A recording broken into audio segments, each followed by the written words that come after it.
जननी शारदां देवीं रामकृष्णं जगद्गुरुं पादपद्मे तयो श्रित्वा प्रणमामि मुहुर्मुहुः। श्री श्री माয়ের কথা, সরোজবালা দেবী স্মৃতি কথা। প্রথম দর্শন বাংলার 1317। কলিকাতা পটলডাঙ্গার বাসায় শুক্রবার সকালে শ্রীমান বলে গেল, কাল শনিবার মায়ের শ্রীচরণ দর্শন করতে যাব, আপনি তৈরি হয়ে থাকবেন। কাল তবে মায়ের দর্শন পাবো। সারা রাত আমার ঘুমিয়ে এলো না। আজ 1317 সন, প্রায় 14-15 বছর হয়ে গেল কলিকাতায় আছি। এতকাল পরে মায়ের দয়া হলো কি? এতদিনে কি সুযোগ মিলল? পরদিন বৈকালে গাড়ি করে সুমতিকে ব্রাহ্ম বালিকা বিদ্যালয় হতে নিয়ে শ্রী শ্রী মায়ের শ্রীচরণ দর্শন করতে চলল। কি আকুল আগ্রহে গিয়েছিল তা ব্যক্ত করার ভাষা জানি না। গিয়ে দেখি মা বাগবাজারে তার বাড়িতে ঠাকুর ঘরের দরজার সামনে দাঁড়িয়ে আছেন। এক পা চৌকাঠের ওপর, অপর পা পাকসখানির ওধারে।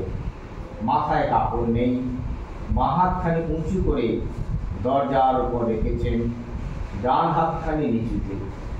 গায়েরও অর্ধাংশে কাপড় নেই, এক দৃষ্টে তাকিয়ে আছেন।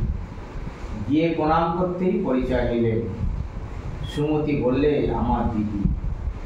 সে পূর্বে কয়েকদিন গিয়েছিল। তখন মা একবার আমার দিকে চেয়ে বললেন, এই দেখো মা, এদের নিয়ে কি বিপদে পড়েছি। ভাইয়ের বউ, ভাইঝি, রাধু সব জ্বরে পড়ে কি দেখে, কে কাছে বসে ঠিক নেই। বসো, আমি কাপড় কেচে আসি। আমরা বসলুম। কাপড় কেচে এসে 2 হাত ভরে জিলেবি প্রসাদ এনে দিয়ে বললেন, বৌমাকে দাও, অর্থাৎ সুমতিকে দাও, তুমিও দাও। সুমতিকে শীঘ্র স্কুলে ফিরতে হবে, তাই সেদিন একটু পরেই প্রণাম করে বিদায় নিল। মা বললেন, আবার এসো। এই 5 মিনিটের জন্য দেখা, আশা মিলল না। অতিরিক্ত প্রাণে বাসায় ফিরল। দ্বিতীয় দর্শন। শ্রী শ্রী মা সেদিন বলরাম বাবুর বাড়ি গিয়েছিলেন। আমি তাঁর বাগবাজারে বাড়িতে গিয়ে একটু অপেক্ষা করতেই মা ফিরলেন। প্রণাম করে উঠতেই হাসি মুখে জিজ্ঞাসা করলেন, কার সঙ্গে এসেছ? আমি বললাম, আমার এক ভাগ্নির সঙ্গে। মা বলছেন, ভালো আছো? বৌমা ভালো আছে? এতদিন আসনি, ভাবছিলাম অসুখ করলো নাকি। বিস্মিত হয়ে ভাবল, একদিন মাত্র 5 মিনিটের দেখা, তাতে মা আমাদের কথা মনে করেছেন। ভেবে আনন্দে চোখে জল এলো। মা বলছেন, তুমি এসেছো, তাই ওখানে বলরাম বাবুর বাড়িতে বসে আমার মন চঞ্চল হয়ে উঠেছিল। আমি একেবারে অবাক হয়ে গেলাম। মায়ের শিশু ভাইপোর খুদের জন্য সুমতি 2টি পশমের টুপি দিয়েছিল। মাকে উহা দিতে এই সামান্য জিনিসের জন্য কতই খুশি হলেন। তক্তপোষের উপর বসে বললেন, বসো এখানে আমার কাছে। পাশেই বসলুম। মা আদর করে বললেন, তোমাকে জানো মা, আরো কত দেখেছি, কত দিনের জানাশোনা। আমি বললাম, কি জানি মা।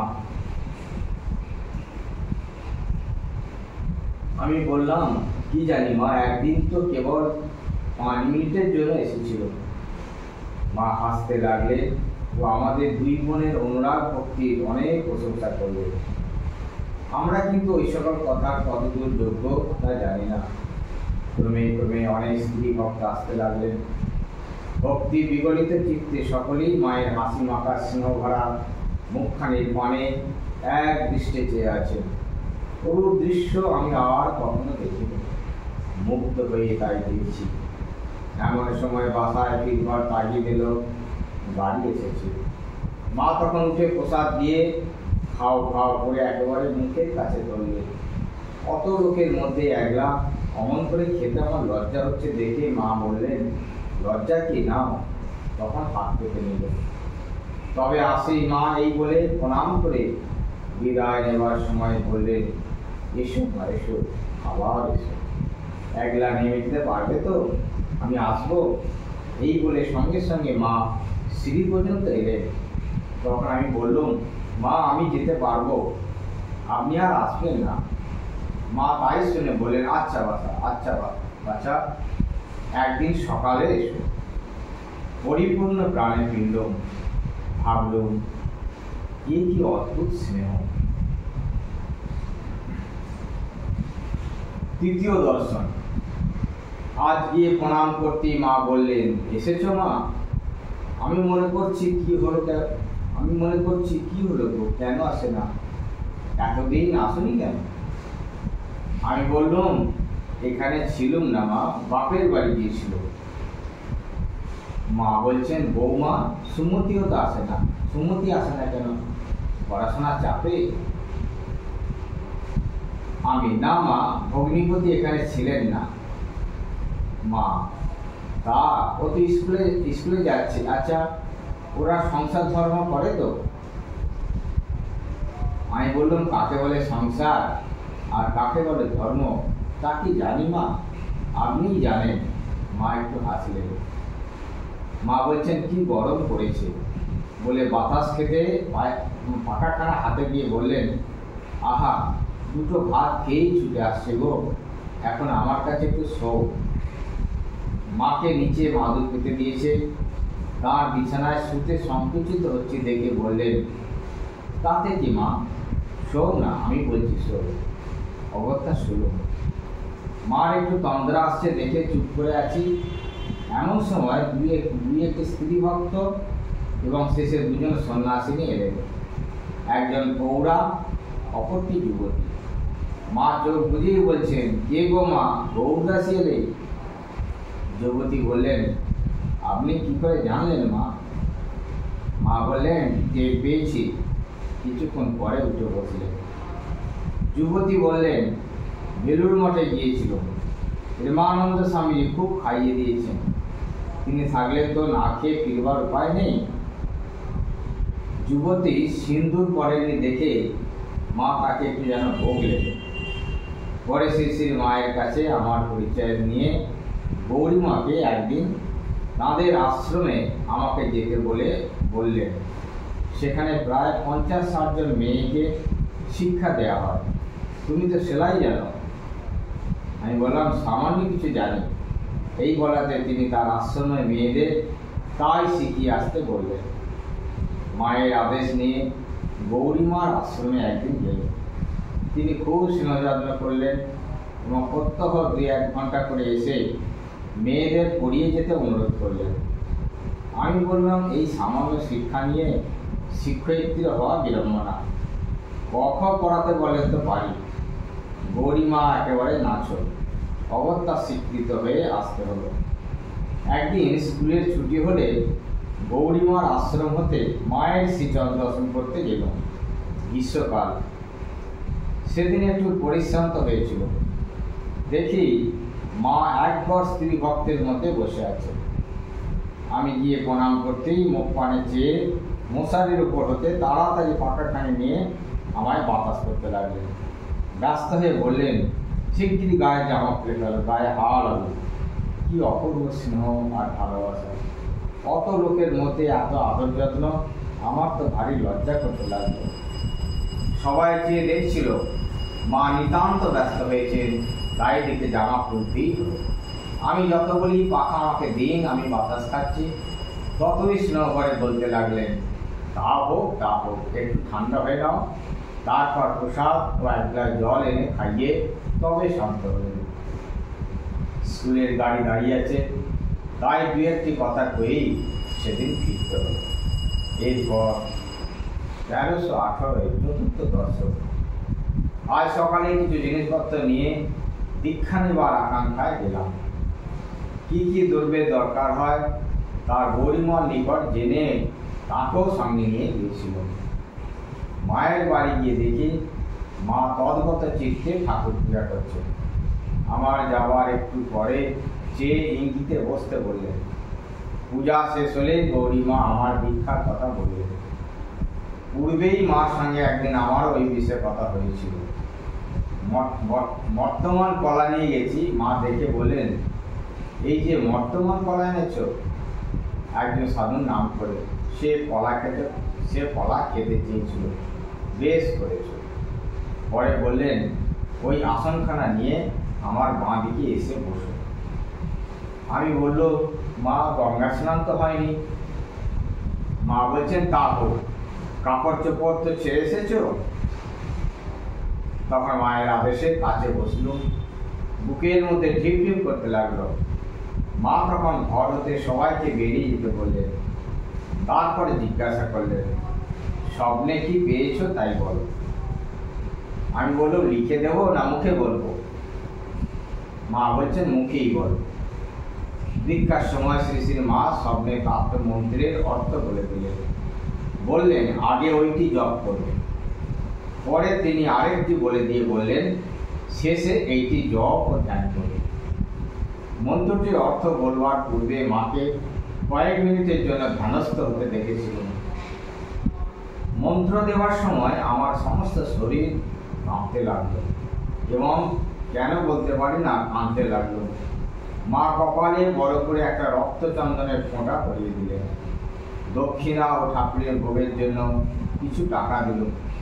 শ্রী শ্রী মা পরে গোলাম মাকে ডেকে ভোগের টাকা তাঁর হাতে দিল। দীক্ষার সময় মাকে খুব গম্ভীর দেখল। পরে পূজার আসন হতে মা উঠে গেলেন। আমাকে বললেন, তুমি খানিকক্ষণ ধ্যান ও জপ প্রার্থনা করো।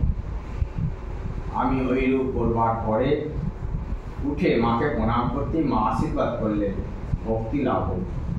মনে মনে মাকে বললাম, দেখো মা, তোমার কথা মনে রেখো, ফাঁকি দিও না যেন। শ্রী শ্রী মা এবার গঙ্গা স্নানে যাবেন, গোলাম মা সঙ্গে। আমিও মায়ের কাপড় গামছা নিয়ে সঙ্গে গেল। স্নানের জন্য মা গঙ্গায় নেমেছেন। এমন সময় অল্প অল্প বৃষ্টি আরম্ভ হলো। স্নান করে উঠে ঘাটের পান্ডা ব্রাহ্মণকে একটি কলা, একটি আম, একটি পয়সা দিয়ে মা বললেন, ফল আমি দিলুম বটে, কিন্তু দানের ফল তোমার। হায় পান্ডা ঠাকুর, জানো না কার হাতে দান আজ পেলে, আর কত বড় কথা শুনলে। কোটি কামনায় জড়িত মানুষ আমরা, ওই দেববাণীর মর্ম কি আর বুঝব? আমার কাছ থেকে কাপড়খানি নিয়ে পরে ভিজে কাপড়খানি আমার হাতে দিয়ে বললেন, চলো মা চলো। গোলাম মা আগে, মা মাঝে, আমি পেছনে চলল। ছোট একটি ঘটিতে গঙ্গা জল নিয়ে মা রাস্তার ধারে প্রতি বটবৃক্ষে জল দিয়ে প্রণাম করে যেতে লাগলেন। মা তখন রাজার ঘাটে স্নান করতেন, কারণ নতুন ঘাট দুর্গাচরণ মুখার্জির ঘাট তখনও হয়নি। গোলাম মা ছোট একটি ঘোড়ায় গঙ্গা জল নিয়ে এসেছিলেন। বাড়িতে ফিরে ওরা ঠাকুর ঘরে রাখতে গেলেন। নিচের কলতলায় চৌবাচ্চার কাছে একটা ঘটিতে জল ছিল। মা তাই দিয়ে পা ধুয়ে আমায় বললেন, কাদা লেগেছে, ধুয়ে এসো। আমি জল খুঁজছে দেখে বলেন, ওই ঘটির জলই ধোও না গো। আমি বললাম, আপনি যে ওই জল ছুঁয়েছেন। মা তখন বলছেন, আগে একটু মাথায় দিয়ে নাও না, তাহলেই হবে। আমার কিন্তু মন সরল না। বলুন, তা কি হয় মা? আমি আর একটা পাত্রে এনে চৌবাচ্চাতে জল নিয়ে পা ধুয়ে নিন। মা ততক্ষণ আমার জন্য দাঁড়িয়ে রইলেন। তারপর উপরে গিয়ে ঠাকুরের প্রসাদ দুখানি শালপাতা সাজিয়ে নিজে একখানি নিলেন এবং আমাকে একখানি দিয়ে কাছে বসে খেতে বললেন। আমি প্রসাদ পাওয়ার পূর্বে মায়ের চরণামৃত পাওয়ার আকাঙ্ক্ষা জানাতে মা বললেন, তবে জ্বালা হতে একটু কলের জল নিয়ে এসো। এবং আমি ওহা আনলে পাত্রটি আমাকে হাতে করে ধরে রাখতে বলে নিজে বাম ও দক্ষিণ পায়ে বৃদ্ধাঙ্গুষ্ঠ জলে দিয়ে কি বলতে লাগলেন বুঝতে পারলাম না, শুধু ঠোঁট নড়তে লাগলেন। দেখলেন শেষে বললেন নাও এখন। আমি নিজেকে কৃতার্থ জ্ঞান করে উহা পান করল। তারপর খেতে খেতে প্রত্যেক জিনিসটি নিজে একটু একটু খেয়ে আমার পাতে দিতে লাগলেন। ক্রমে অনেকগুলি স্ত্রী ভক্তের আগমন হলো। কাউকেই চিনি না, শুনলুম তারা সকলেই এখানে প্রসাদ পাবেন। ঠাকুরের ভোগের পর আমরা সকলে প্রসাদ পেতে বসলাম। মাও তার নির্দিষ্ট আসনে এসে বসলেন। 3 বার অন্ন মুখে দিয়ে মা আমাকে ডাকলেন এবং আমার হাতে প্রসাদ দিলেন। প্রসাদ গ্রহণ করলাম। কি যে একটি সুগন্ধ পেলাম, এখনো সে কথা ভাবলে অবাক হই। তারপর একে একে সকলের পাতেই মার প্রসাদ বিতরিত হলো। গোলাম মা সকলকে দিয়ে শেষে নিজে খেতে বসলেন। মা এবার খুব হাসি খুশি গল্প সল্প করতে করতে খেতে লাগলেন। তাই দেখে আমি হাঁপ ছেড়ে বাঁচল। দীক্ষার সময় হতে এতক্ষণ পর্যন্ত তাকে যেন আর এক মা মনে হচ্ছিল। সে কি গম্ভীর, অন্তর্মুখী, নিগ্রহ অনুগ্রহ সামর্থ্য দেবী মূর্তি। ভয়ে জড়সড় হয়েছিল। পরে কত লোককে দীক্ষা দিতে দেখেছি, 2-4 মিনিটেই হয়ে যেত, কিন্তু সেরূপ গম্ভীর ভাব ও তাঁর আর কখনো দেখিনি। কতজনকে হাসতে হাসতে দাঁড়িয়ে বা বসে দীক্ষা দিয়েছে, তারা খুশি হয়ে তখনই তৃপ্ত হয়ে চলে গেছে। কৌতূহলাক্রান্ত হয়ে কাউকে বা জিজ্ঞাসাই করে ফেলেছি, দীক্ষার সময় মায়ের কেমন রূপ দেখলেন? একটি বিধবা স্ত্রী ভক্ত আমার এই প্রশ্ন করেছিলেন, এইরকমই তো, এমনি আমি পূর্বে কুলগুরুর কাছে দীক্ষা নিয়েছিলাম, পরে মায়ের কথা শুনে এখানে দীক্ষা নিতে এসেছি। পূর্বে কুলগুরু যেটি দিয়েছেন, মা আমাকে সেটি রোজ প্রথমে 10 বার জপ করে নিতে বললেন। পরে নিজে যেটি দিয়েছেন সেটি দিয়ে ঠাকুরকে দেখিয়ে বললেন, উনি গুরু আর ইনি ইষ্ট। পরে নিজে যেটি দিয়েছেন সেটি দিয়ে ঠাকুরকে দেখিয়ে বললেন, উনি গুরু আর ইনি ইষ্ট, যিনি গুরু তিনি ইষ্ট। আর এই বলে প্রার্থনা করতে বললেন যে, ঠাকুর আমার পূর্বজন্মের ইহজন্মের কুকর্মের ভাগ তুমি নাও। আমার কি হয়েছে বলুন তো, যখনই জপ করতে বসি 8 ঘন্টার বেশি জপ করতে পারি, কে যেন ছেড়ে তুলে দেয়। আপনাদের এমন হয়? আমি মার কাছে কত কথা বলি, কিছুই বলতে পারি না। আপনারা তো বেশ মায়ের সঙ্গে কথা বলতে পারেন, মা কি আমাকে তাদের ফাঁকি দিলেন? আমি কিন্তু অত কথা জানতে চাইনি। স্ত্রীলোকটি প্রায় পুরা অবস্থা সরলভাবেই নিজেই বলে যাচ্ছেন। আমি বললাম, যা আপনার ইচ্ছা হবে মায়ের কাছে বলুন না, 2-4 দিন বলতে বলতে সহজ হয়ে আসবে। আমরাও প্রথম অত কথা বলতে পারিনি। এখনো এক এক সময় এমন গম্ভীর ভাব ধারণ করে, কাছেই এগোনো যায় না। এই বলিয়া বেলা পড়ে আসতে লাগলো। ভক্ত মহিলাগণ শ্রী শ্রী মাকে প্রণাম করে একে একে বিদায় নিতে লাগলেন। কেহ বা আরতি দেখে যাবেন বললেন। শ্রী শ্রী মা কাপড় কেচে এসে ঠাকুরের বৈকালিক ভোগ দিয়ে প্রত্যেককে প্রসাদ দিলেন। ক্রমে সন্ধ্যা হয়ে গেল। মা রাধু, মাকু প্রভৃতিকে ঠাকুর ঘরে এসে জপ করতে বসতে বললেন। তার আসতে বিলম্ব করায় মা অসন্তোষ প্রকাশ করে বললেন, সন্ধ্যার সময় এখন এসে সব জপ টপ করবে না কোথায় কি করছে দেখো। একটু পরে তারা এসে জপ করতে লাগলো। পূজনীয় গোলাপ মা, যোগীন মা প্রভৃতি এসে সন্ধ্যাকালে ভক্তি ভরে শ্রী শ্রী মায়ের পদধূলি গ্রহণ করলেন। মা তাদের মাথায় হাত দিয়ে আশীর্বাদ করলেন। কারো বা চিবুক স্পর্শ করে চুমু খেলে, আবার হাত জোর করে নমস্কারও করলেন। তারপর ঠাকুর প্রণাম করে একখানি আসন পেতে যখন বসলেন। সন্ধ্যা আরতির উদ্যোগ হচ্ছে। শ্রী শ্রী মা কিছুক্ষণ পরে জপ শেষ করে বললেন, বাসা হতে একটি ছেলে নিতে এসেছে। মায়ের কাছে বিদায় নিতে গিয়ে বললুম, আমার বাসা হতে একটি ছেলে নিতে এসেছে। মায়ের কাছে বিদায় নিতে গিয়ে বলল, মা কই সেদিনকার সেই কাপড়খানি তো বললেন না। মা বললেন, তাই তো মা, তখন মনে করে দিলে কই। প্রণাম করে আজ বাসায় ফিরল। স্কুলের কাজের জন্য শীঘ্র আর মায়ের কাছে যেতে সময় পাইনি। অনেক দিন পরে আজ আবার মায়ের পদপ্রান্তে গিয়ে বসতেই মা কত আনন্দ করতে লাগলেন। ভূদেব মহাভারত পড়ছিল। মায়ের ভাই ছেলে মানুষ পড়তে দেরি হচ্ছিল। মাকে এখন শীঘ্র উঠতে হবে, কারণ সন্ধ্যা হয়ে গেল। সেজন্য তিনি ভূদেবকে বললেন, দে একে দে, এই জলের মতো পড়ে দেবে, এই অধ্যায় শেষ না করে উঠতে পারবে না। মায়ের আদেশে মহাভারত পড়তে বসল। এর পূর্বে আর কখনো মায়ের কাছে পড়িনি। কেমন যেন লজ্জা লজ্জা করতে লাগলো। যা হোক, কোনো প্রকারে অধ্যায় শেষ হলো। মহাভারতকে মা পর হাত জোর করে প্রণাম করে উঠে পড়লেন এবং আমরা সকলে ঠাকুর ঘরে আরতি দেখতে গেল। মা নির্দিষ্ট আসনে গিয়ে জপে বসলেন। জপান্তে হরিবোল হরিবোল করে উঠে ঠাকুর প্রণাম করে সকলকে প্রসাদ দিলেন। কথায় কথায় কর্মের কথা উঠল। মা বললেন, সর্বদা কাজ করতে হয়, কাজে দেহ মন ভালো থাকে। আমি যখন আগে জয়রামবাটি ছিলাম, দিন রাত কাজ করতাম, কোথাও কারো বাড়ি যেতাম না। গেলেই লোকে বলতো, ও মা, শ্যামার মেয়ের খ্যাপা জামাইয়ের সঙ্গে বিয়ে হয়েছে। ওই কথা শুনতে হয় বলে কোনোখানে যেতাম না। একবার সেখানে আমার কি অসুখী করেছিল, কিছুতেই আর সারে না। শেষে মা সিংহবাহিনীর দুয়ারে হত্যা দিয়ে তবে সারে। বড় জাগ্রত দেবতা, সেখানকার মাটি কৌটা করে রেখেছি, নিজে খাই এবং রাধুকে রোজ সে মাটি একটু একটু করে খেতে দিই। ওম জননী শারদাং দেবী রামকৃষ্ণং জগদ্গুরু পাদপদ্মে তয়োঃ শ্রিত্বা প্রণমামি মুহুর্মুহুঃ।